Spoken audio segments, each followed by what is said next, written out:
首先跟大家分享一个，以前呢，应该是在日本有一个禅师啊，他每次，因为你知道，法师有时候会泡茶啊，所以有外来的贵宾呢都会泡茶。那不管来者是什么样的人，是官员、一般老百姓，男的女的，这个禅师都很客气啊。面带微笑，非常和蔼可亲，这样的接待。那接待之后就送他走，每一个人来都是一样的。所以他的弟子信徒就问法师：你为什么会这样子啊？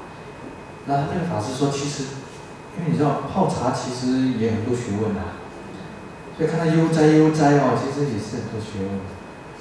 那他在这个泡茶当中呢，接待客人当中呢，他有把这个无常观哦，把它摆进去，所以他在这样的一个接待当中，他常常就这么想说：这个人我跟他喝茶，那他离开之后呢，这可能是我最后一次跟他见面了，这可以是我，可能是他，死掉了哈。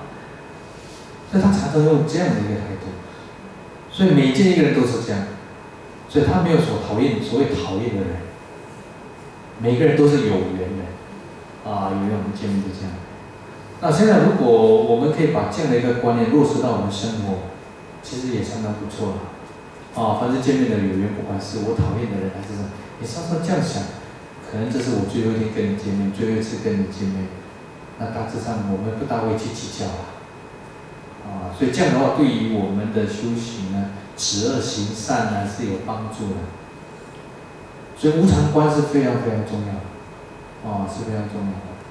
那另外就是，我应该是上一次有谈到嘛哈，一个宗教信仰者呢，如何从他宗教的信仰当中找到一个依靠，以便作为他面对死亡的时候呢，是他未来一个力量，一个支撑他的力量。那我上一次有谈到印顺导师，他是希望来人间的。所以他有一个寄送，我上次有跟大家讲，他说生生不已的延续，生生不已的进化。所以他不怕来这个人间，他来这个人间呢，他就是要什么呢？不断的延续，就是轮回嘛。这一生学完了，没有所谓学完了这一生100岁了，要走就拜拜，该学的已经学了，年纪大也不能写，也不能讲。所以换个臭皮囊再来，所以这样的不断延续呢，在这个菩萨道当中，他不断的进化，那不断的提升自己，不断的利益他人所以这是他从他的信仰当中他得到的一个支撑力，而且也是一个非常重要的一个方向。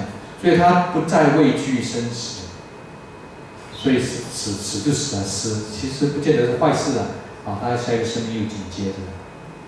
那转过来，如果我们是信仰，所谓修持弥陀法门的，我们要往生极乐世界。那问题是，极乐世界在我们心中一天当中，到底我们这种好要跟希望想要去极乐世界，这种情操它有没有填满你整个身心有时候想到也很快乐，有没有？就像。比方说，我们下礼拜要出远门去印度朝圣，对吧？每过一天就很高兴，因为要出国了。所以就是极乐世界，反正五沙婆世界，我只要一缘一尽，我就拜拜了，因为有个更吸引我的地方可以去。有没有？我们有没有这样想？所以这个就是决定你到底你往生那个几率有多高。那这个应该是上礼拜。大安法师有讲到他妈妈，永义妈妈就可爱了，因为他说他出家的时候，他妈妈绝食不吃1个礼拜，有没有听过吗？但是他学的佛经过这好几十年了，他也蛮进花艺那我妈妈也是很高兴的，我不是妈妈，我是爸爸我爸爸跟我讨价还价说你出家，变因为我是一个男的没有男的，人我后来1年以后2年就好，起码20年了嘞。他也算了，但是慢慢他认同了，比方说啊，他去我们的道场，啊，看到我，你们啊，大家的赞叹啊，怎么所作所为，嘛欢喜啊，我这出家囝足，咱讲较细小个，毛真有面子哦，会甲人介绍哦，那大家可能讲，你什么师傅无来哦，无转来，嘛欢喜啦，所以现在不会了。那我是说那个大陆法师，他说他妈妈，伊往生伊咧物件款便便啊，伊讲一个卡棒啊，开起来拢款便便啊，内底讲啥往生被，囚笼啊，手套拢款便便，用我一死哦，你迄个卡棒开起来拢伫内底啊，那个真自在呢，真自在，所以有时候我在想，我们是贪着生活着啊。所以我们害怕死，但是当你比方说你老了，老到没有朋友了，小孩都是忙他的，你老到没有朋友了，这种电子的东西都不会用呀，整天不知道走哪里，走也不方便，有时候死亡对你来说反而不害怕，因为我们年轻，我们好像很多未来我们怕死，但是对于老人来说，可能死不见得是一个很可怕的事，所以有些老人家反而会交代我往生的时候，你帮我换这件衣服，较水啊，在那帮我换这件衣服怎么？所以如果你想，我要讲就是说，跟导师一样，如果你这个信仰，借由信仰你找到一个依靠，你不再对于你的死亡你有所害怕，你对你的未来你很清楚，其实这个值为什么？票价。所以对于佛法到底会背多少，其实那没有用，死的时候这些东西都忘了，这些东西大概5年没有摸你就没记了。所以何况一投胎，搞不好投胎当谁？投胎到西方，中文都看不懂了，忘记了。所以我是觉得说，这个我们可以好好静下心来思考。我们学了佛，学了一阵子了，是不是稍稍往后看，这几十年来到底我的步伐对不对？我要的是什么？那有没有真的借由信仰产生力量？再重新调整，重新再出发好，那我们再进入另外一品啦。这一品是第6品，叫做安忍品。安忍。忍辱，但是这边叫做安忍，表示什么呢？这个忍辱不是强忍。加一个安呢，它是有智慧的，也就是他的忍辱是有一些观念，说服他应该要怎么样的耐得住性子，所以他是有智慧为前导的，至少有一些观念影响他，叫他就是不能这样，比方说起嗔恨发脾气，你就是要安忍，所以他是多了一份理解。绝对不是强忍，你强忍那个负面的能量会爆出来那这一品我先做一个导读这一品呢，主要是针对嗔恨心那我们知道学佛的大忌就是嗔恨，尤其菩萨行。你这个菩萨应该要广度众生，但是如果每个众生看到你都跑，都离你而去的话，因为你嗔恨嘛，所以你就很失败了。所以我们常说仙女欲勾牵嘛，要慢慢让人能够接近我，不排斥我。那其中一个很重要，你就是不能嗔恨那用现代话，你的情绪管理要好一点点不要一下子人家都搞不懂，那人家很害怕你一下子好，一下子对我又那样子，人家会怕所以嗔恨是最大，因为嗔恨不但会伤害他人，也可能带给自己这一生身体的疾病烦躁，甚至呢后来未来的痛苦。那未来的果报可能什么？嗔恨心大的人，通常长相都不庄严长相不庄严。那这一品呢，这个作者啊，祭天论师总共用了134个颂，所以我们刚刚完成那个才109，109吗？啊，这个搞的，不然安能平啊？134嘛，对呀，134啊，安人平啊，哎。所以刚才是109，起码134哦，多出一些了哈，它的篇幅就多了，来劝人怎么修这个安忍。那他有他独到的地方哈。那再来我要讲就是说，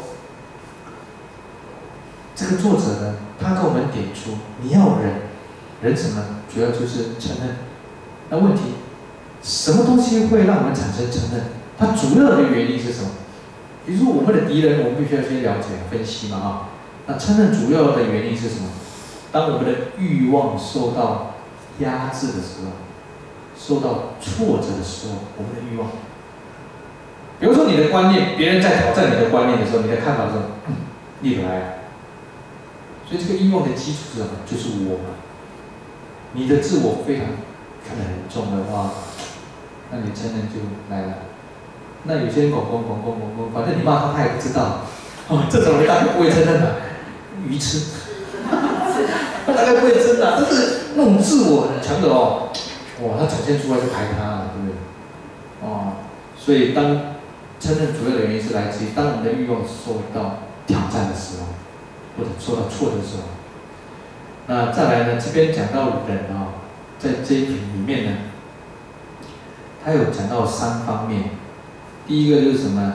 安受苦忍，也就比方说在修行的过程当中，有一些不自在，身体的不自在，环境的不自在，心理生理的不自在，有没有？这些都要忍，甚至人家的抹黑有没有？都要忍。所以你想想，有些教团有些教界当中都有很多这些真的。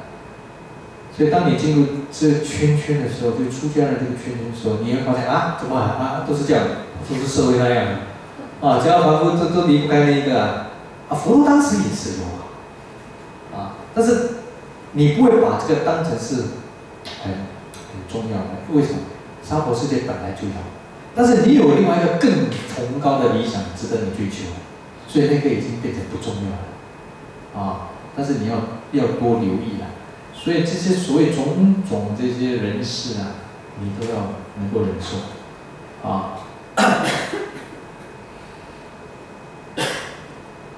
那另外一个就是有关什么佛法法忍要观，我们叫做谛察法忍。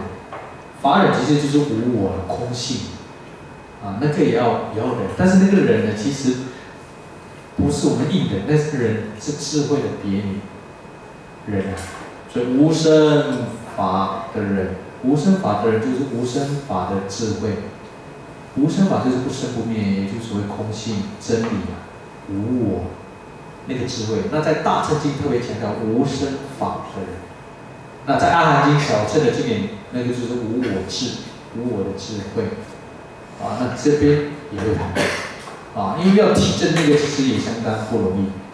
那最后第3个呢是什么？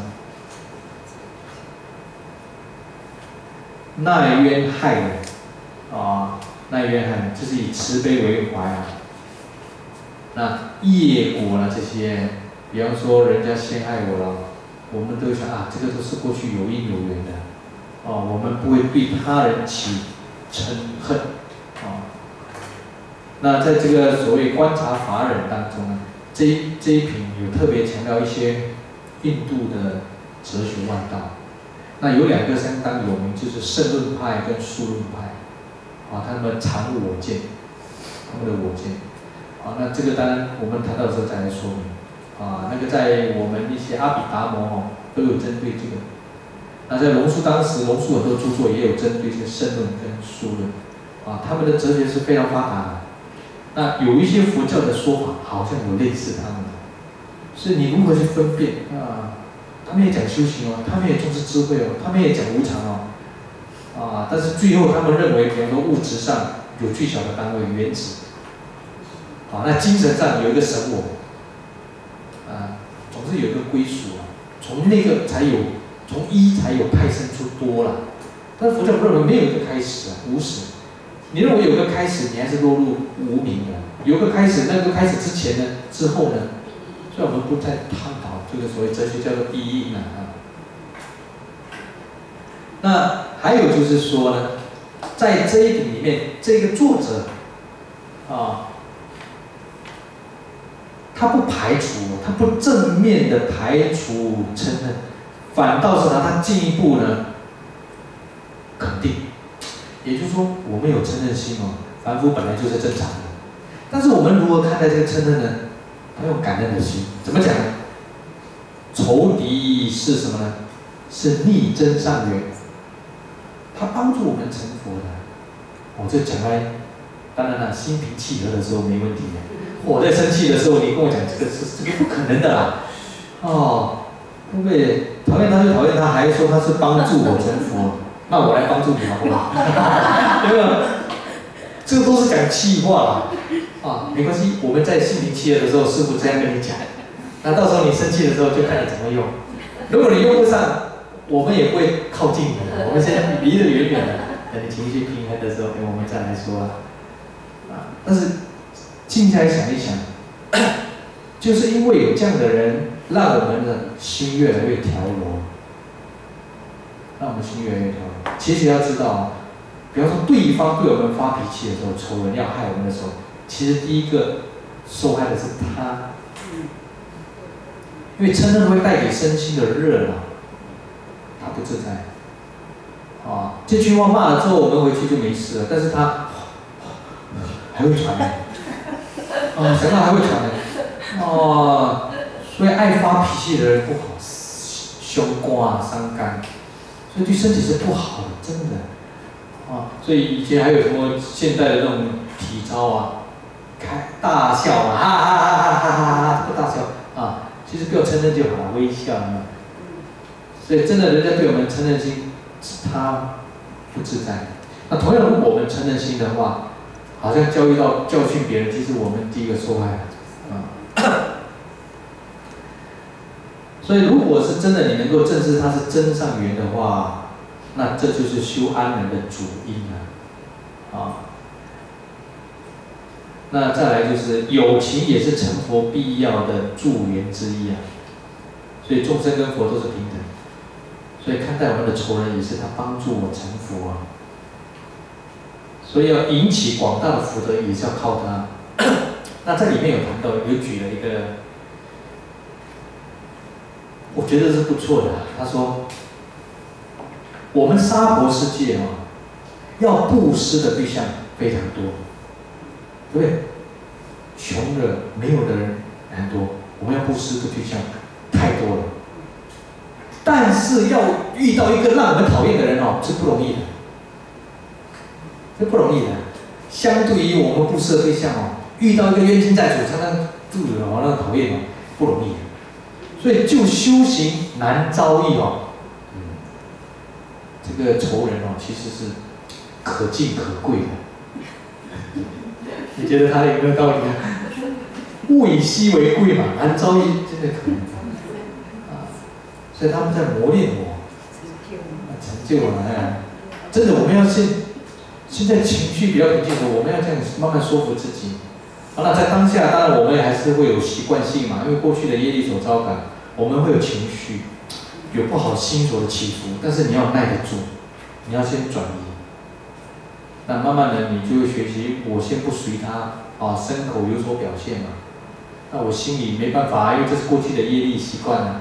但是你至少你身口不要表现。那当你身口不表现的时候，你的心，你就没有给他力量。所以习惯性的这种升起慢慢力量就会削弱。那再加上我刚才讲，如果我们有无常观的话，大概我们不要去计较这些啦。人生要计较的东西太多了啦，先照顾你的生死好不好？你去计较那些有的没有的，哎，他也会死啊。你自己的事情不知道，整天在搞那个很累啊。所以呢，我就说，当你了解说你这个仇人如果要修习这个对象是难遭遇的，这第一个。再来再加上无常观，你的身口先不表现出来，心能够这样相互，不给他力量，他慢慢力量就会削弱，再配合无常观，所以这是你我可以做得到。那这样慢慢做的时候，我们心就慢慢调柔，福德福报就上来了，就上来了。那很多障碍相对就离开我们了，这是非常重要，尤其菩萨道嘛。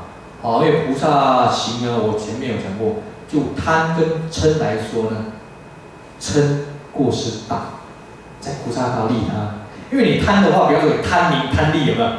至少你还肯做那因为你肯做，因为众生还会因为你的肯做而什么而靠近你，但是你承认什么人都离开你了，所以过失大。好，那大概就是这样，简单先开个头。那接着呢，开始呢，这个作者先告诉我们嗔恨的过患。那同时呢，忍辱安忍的殊胜利益。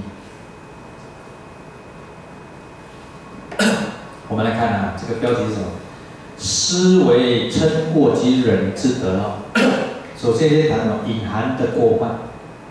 这是不明显的，可能我们不了解，但是它是在的。我们看第一个偈颂，一嗔能摧毁千劫所积聚，施供善事的一切诸福善，可怕！一念嗔心起，百万障门开，火烧功德林。所以就像，你看所以嗔恨我们谈过嗔恨之火嘛。火是很可怕的，你看我们我们说这个空间不是一草一木一桌一椅子一个地板一个装潢，那个都是花了多少心力，不要说钱多少时间，慢慢这样子心力但是要毁坏一个火过来就没有了。所以功德要聚集是一点，但是要破坏很快。所以他说什么？他能够破坏多久千劫所累积的，千劫不知道多久，很长时间你所累积的，只要一嗔就完了。所以这个人跟人之间相处也是这样的。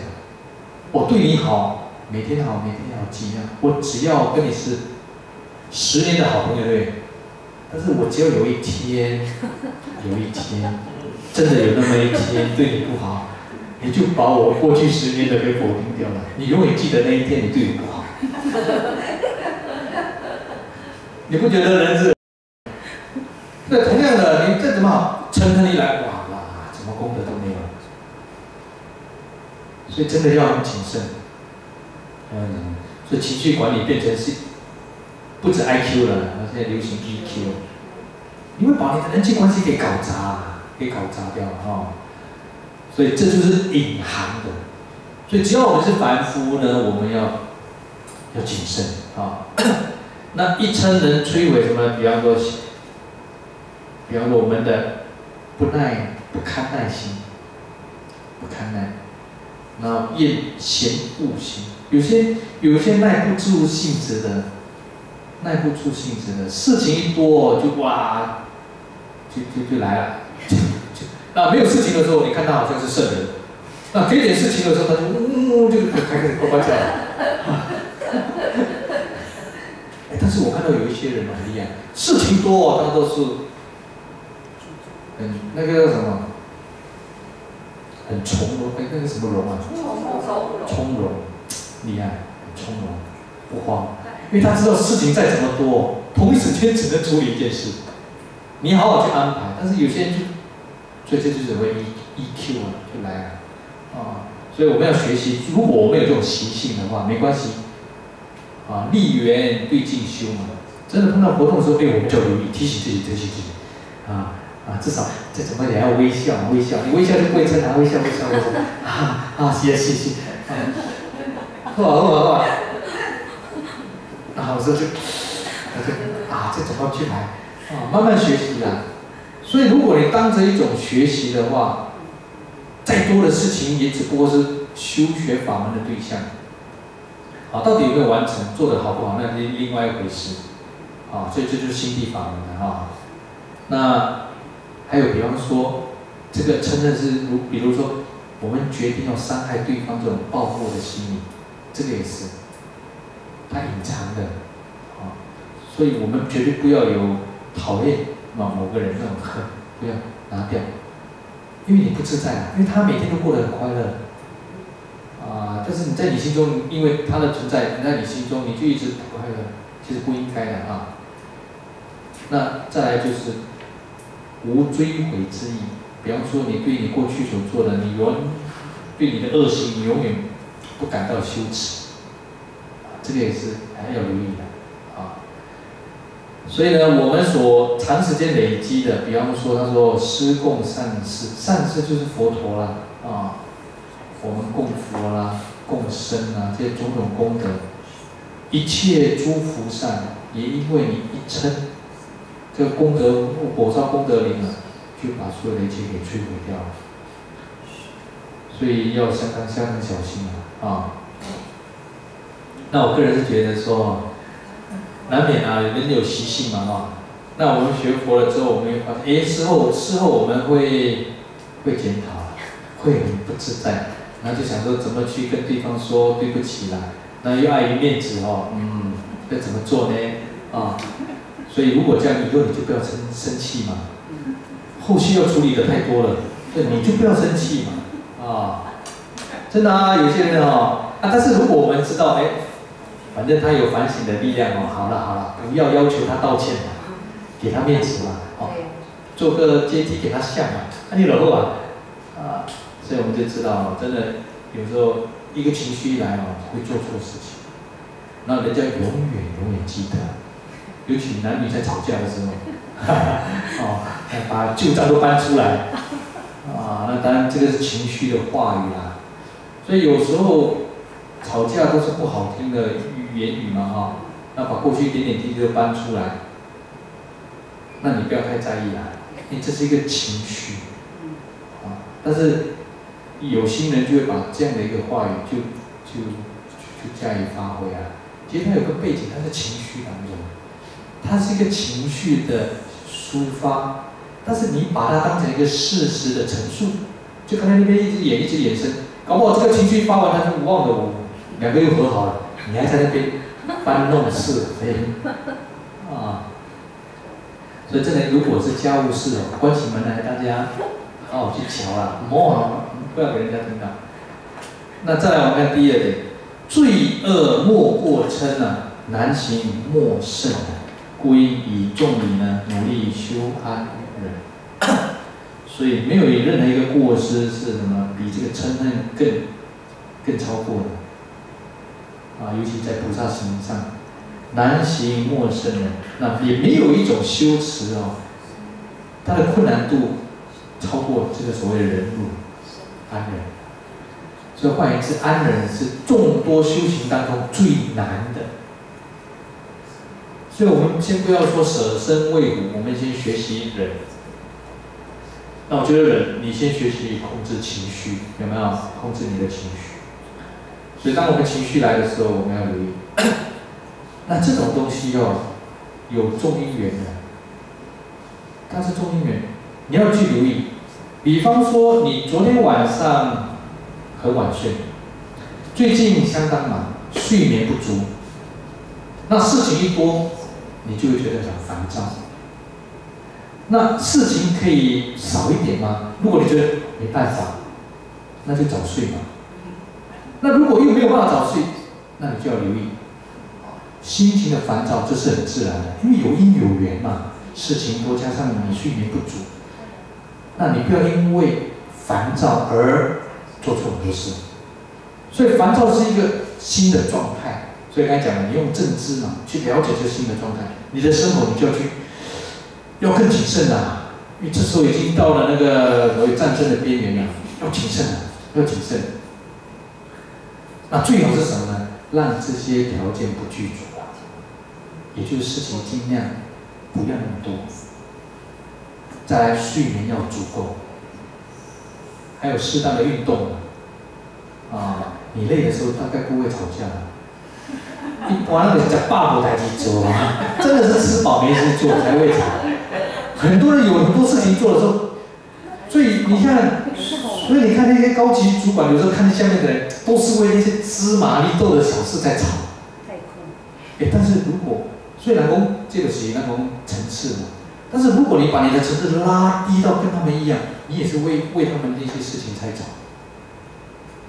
所以你事情太空了才会吵。但是我们也不要把自己弄得很忙，我们是要空，但是空的不是空着来吵架。那我们把空的直接用在佛法的听闻跟修持嘛。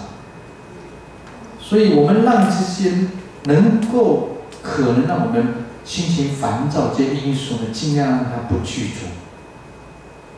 有些根本不了解这些，所以就很可悲啊。那故应以众理努力修安忍，也就是我们应该用种种跟你讲正当的教理，努力的思维修习这个安忍。那这个教理就必须要借由听闻那你可以听或者你自己阅读，因为你想想，我们如果没有佛法的闻思的话，我们一定会用什么呢？我们过去的经验，我们习惯性的思考。那个都是世俗的，我们没有办法用佛教化的思维。一般世界人就是我决定不能吃亏啦，我没有占你的便宜，但是我是不能吃亏啦但是佛教有时候告诉我们，没关系，吃点亏也占了便宜这样怎么讲呢？帮助别人我会快乐，不会啊。但是确实所以我是讲的那个价值观会不同。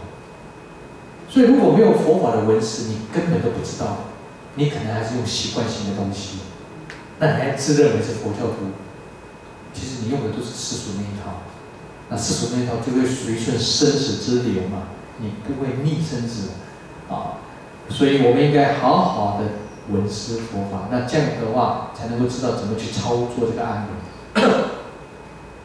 那下面呢就括号2，你看。现见之过患，刚才是隐藏的现在是有一些过患的就是你可以亲切去经验的。首先，你看它第一小点，令心以安乐，也就是你的心再也不会快乐。他说第3点，若心执，这就是什么？灼伤的灼嘛若心执着嗔，亦即不极静。喜乐亦难生烦躁不成眠。所以这个浊嗔就是嗔恨，其实它是热闹的。所以烦恼我们常说热，相反极静清凉所以我们说涅槃是清凉，其实是相反。所以我们虽然不了解涅槃，但是我们知道烦恼是热的。所以当没有烦恼那种状态，那个就是所谓的涅槃所以嗔恨是会让你热闹，一热闹了，身心就有变化。那心呢，其实再也不会宁静了，内心不会宁静。所以发起脾气的人呢，身体会有变化。所以我说肝不见得会好，情绪受影响，心也会烦躁。而且骂了人人类走了，但是呢，你可能一直带到晚上去了，真的带到晚上去了。那今天讲喜乐，就很难升起。那这个喜悦可以是什么呢？欢喜欢喜的心情这边讲欢喜愉悦的心情，或者什么呢？它可能指什么？禅定乐你的专注。所以禅悦为实这种禅悦、禅的快乐、专注的快乐，你再也不会有了。所以换言之，嗔恨心强的人基本上没有办法专一，没有办法得禅定。你要得禅定，或者有禅定的人呢，脾气相对就好，因为他刚好是相反那烦躁不成眠呢？因为心烦躁，你看坐立不安睡也不见得睡得很好所以这是什么？这边讲现见之过患，现生报马上就报了。那下面再来现身报是什么？第20点，能坏亲友情，亲属啦、朋友都会离你而去。所以没有一个人喜欢跟脾气暴躁的人在一起，没有一个人。所以这边第4计算我们看，众人以利尽，恩师来依者，施主若易称反遭鄙视害。也就是说，尽管有人用，比方说财物、具体的东西，或者好的心态、恭敬心来布施给什么？来祈求的人比方说一些乞食者一些穷人家，他来乞食，好了，我给他吃的，钱我也给他。但是如果我发脾气就是说这个施主如果发脾气的话，侮辱对方的话，对方虽然穷，但是他可能会伤害这个施主。所以有时候在生气的时候，你一句我一句，你一句我一句，那个要小心会出人命所以我看这个都挺多了。因为夫妻相处之道，有时候一个一定是，另外一个就是好好听。我妈妈就是那我爸爸的如果2个都一定变起来所以这个互补了，所以才能够拍拖到了。所以如果2个个性都硬了，完蛋，不可能。所以在吵架的时候，往往一句一句，那个真的是因为讲的话都不会好听的而且都是很伤人的、直接的、不修饰的。那个真的是火会越来越大，所以可能也会出人命那事后才会后悔，一失足成千古恨，来不及了。所以我们尽量不要。所以当我们有这一股热因为那个习气带来，我们的身口就不要表现出来。你离开那个境你离开那个境去冲个人去找我，看相信会更好冷冷的去醒为精神就来了，平静下来，转移一下。当情绪平静的时候，你想想，事后想想，你会释怀了那慢慢累积这样的成就了那每个人的怪脾气不一样你要了解那个条件，那如何让它不具备？所以你看，哪怕一些穷人家来乞食，如果你这个布施的人对他激怒了他可能也会杀你把你杀掉。那下面第5颂我们看，嗔令亲友厌，虽施亦不依。若心有嗔恚，安乐不久住。也就是这个嗔恨能够令亲友讨厌的。那这边说什么呢？众叛亲离虽然你布施但是呢，他们绝对不会靠近你。你给他钱什么，他还是收了，但是你有事情他不见得会帮你。你给钱他还是收钱能够做事还是收但是不见得他真的事情他会帮你所以如果你用钱来拉拢可以但是真的事情他不会，他不敢靠近你。所以惧怕就是什么呢？人跟人之间相处就是只有利益，不能谈心的。如果我是爱发脾气的人，只是利益。所以就像你如果是有请工人，你工人你就对他很不好，他在发脾气，但是你的薪资还是给他，但是他是为五斗米他忍，但是呢，他不会跟你卖命的他钱还是照拿，但是他不会跟你卖命的。这就是承认，其实众生打从心里就不喜欢你所以他说，如果真的心中有嗔恨，安了是不久住的，所以动不动其实就发脾气了。那再来我们看第3个，这个科判跟我的科判有点不一样，因为下面稍稍有谈到安忍的功德忍辱的功德。我们看第6嗔敌能招致，如上诸苦患。今其灭嗔者呢，享乐今后世。也就是说，以上所说，不管是隐藏的过患，或者现身能够感受的过患呢，都已经讲过了。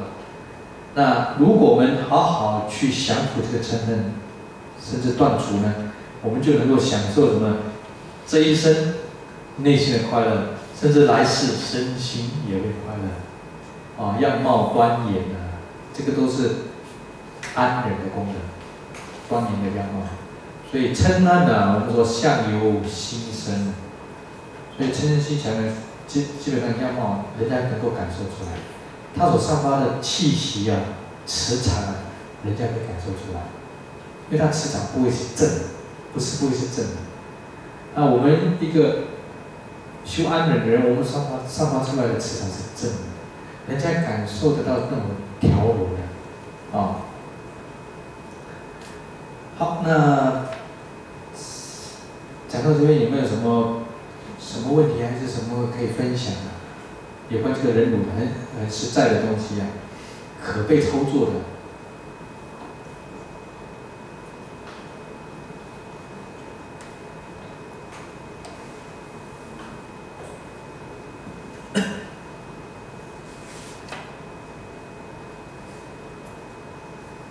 那这个嗔恨的公案其实也谈的不是很多啊。师父，其实这样一路上听下来，这都还是在觉知里头。觉知什么？觉知。觉知。都是在觉知里头。因为一般的人，我们讲说，就算你知道佛法在谈些什么，但是由于觉照力慢，所以有时候会起这一些贪嗔痴的这些过患。那还是要不断在生活上不断的去实践，就是一分一分细细的去做，你才能微细观察到自己的起心动念是否已经生嗔了，已经生贪，已经生痴了，这是很微细的。那这绝对是一边听一边要操作的。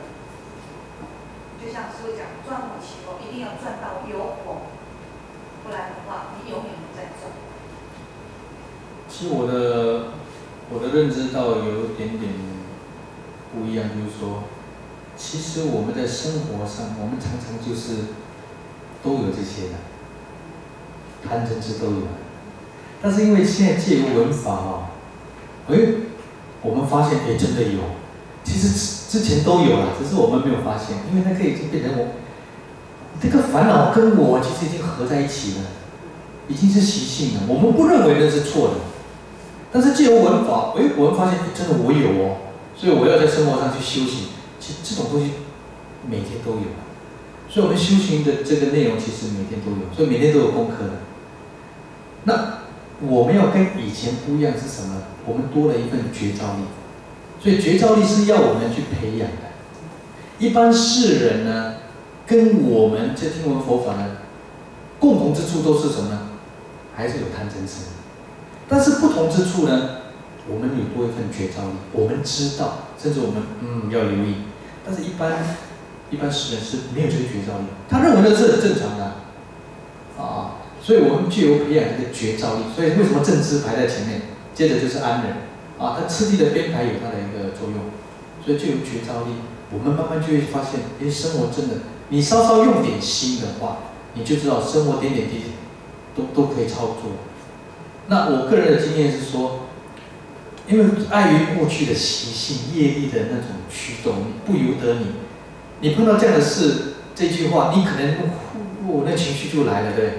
你至少身口不要去照做，你要转，你身口不要照做，气呼呼你就是不要一直瞪着那个一直看啊，你不要瞪着看，那脸都红了，对不对？赶快离开了，他变脸照了啊！用一个消极没关系呀，因为那个是过去业力所推动的，你没有办法的。有时候你念佛，来不及哦，我跟你讲，你看念情照，那个火大的时候，你再怎么练来不及啊。哦，就是人家告诉你，佛教都告诉你要安忍啊，佛教你就不听他，甚至你会骂他啊。所以第一，身口先不要照做，然后慢慢去发现。那你随着这样做的身口不照做，你的觉照力强啊，这个心啊，这只猴子就慢慢会被控制。我觉得应该是这样的。所以正知是我们要培养。再来实际的话，刚开始我们可以用比较消极的，稍微远离，可以。那再进一步，我刚才讲了，你去心情稍微平静，你去观察检讨，什么因缘、什么条件会让我情绪不稳定？有啊，有些是季节性啊，有些吃错东西啊，爱吃炸的人哦，通常，肉食动物跟素食动物，我赶快哦，真的啊，因为这种东西缘起嘛，缘起它会造成那个内分泌它很强烈的所以肉食动物跟那个都不一样。五行所以这个等等要观察，因为每个人的体质不一样。我让讲这一边，你讲这个会，所以这个你要观察自己。所以当然观察是心平气和的时候，但是有觉照力，生活点点滴滴，我们就知道，又来了那什么条件、什么话会让你这样，那你就多留意一下好，那我们今天讲到这里，请回向。愿诸有情具足安乐及安乐因，愿诸有情永离苦恼及苦恼因，愿诸